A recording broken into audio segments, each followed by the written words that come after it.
Funnily enough, that was actually reflected in the Prime Minister Chief Science Advisor's report, was saying that we actually have very little evidence and data. Otherwise known as other research. When it comes to women's involvement in gangs. And again, this is kind of the key point. If we turn down the temperature a little bit and we bring politicians around the table on the evidence, then we do have an opportunity to move forward in a cross-partisan manner with intergenerational government commitments and actually also putting the money where the mouth is. Because part of the big problem here, Lloyd, is that successive governments have commissioned these reports, which have said this is how you get to the root of this issue, but it costs a lot of money. I know, but that's so what we've had. We've just had, you're right, we've had so many reports and reports and reports and reports, and we come here and we talk about There you go. The last thing I want to say about this is what I find fascinating. You're talking about the Libertarian Party, Chewy. This is I think that what I'm about to say is a really important point. Maybe it's not. Maybe that's my ego. But they're talking about making legislation based on feelings.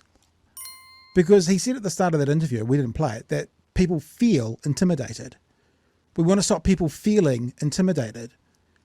I don't know if any good legislation anywhere ever can be made to stop someone feeling something. It's so relative, because what if those gang patches don't make me feel intimidated?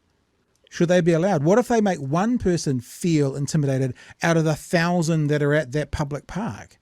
I think it's really could be dangerous to go down the path of making legislations where you're banning people for what is probably likely a right of theirs, freedom of expression, based on how some people feel and what it means to be intimidated. As I say in the interview coming up, some people are intimidated by a $25,000 Rolex and a $5,000 suit that walks into their room.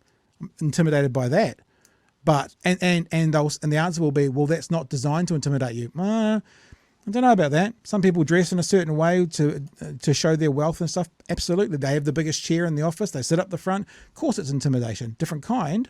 So if you're feeling intimidated and that's how we're going to legislate, I have a concern around that. That's me done, Joey.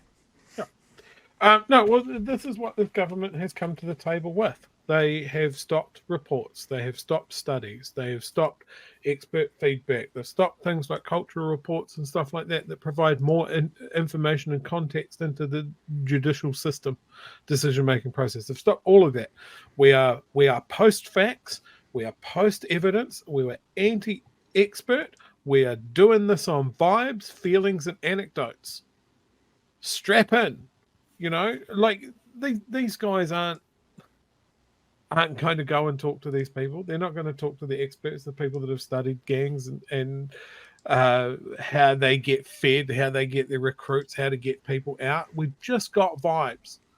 Because if we start talking about experts, we don't want to encourage that. We don't want to encourage people into more learning. We want people to be scared, intimidated.